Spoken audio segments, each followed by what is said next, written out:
যে ঘরে বোনেরা আসে না, সে ঘর থেকে আনন্দ ও দরজা থেকে ফিরে যায়। কারণ বোন শুধু একটি সম্পর্ক নয়, সে বাবা মায়ের প্রতিচ্ছবি। বোন হচ্ছে ভাইয়ের হৃদয়ের আলো এবং পুরো ঘরের রোশনি।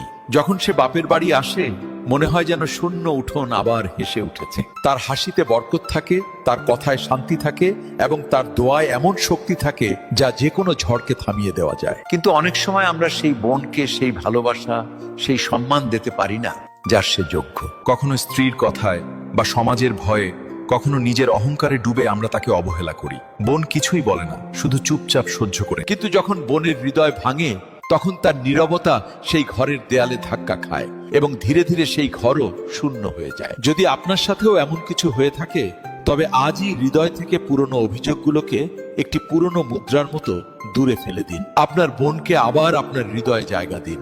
তারপর দেখবেন ৩-৪ মাসেরই মধ্যেই আপনার ঘর আবার হেসে উঠবে, সমস্ত আনন্দ ফিরে আসবে এবং আপনার হৃদয়ও শান্তি পাবে। একবার চেষ্টা করেই দেখুন, বোনের ভালোবাসায় সৃষ্টিকর্তার রহমত লুকিয়ে থাকে। আর যদি এই কথাগুলো আপনার কাছে সত্যি মনে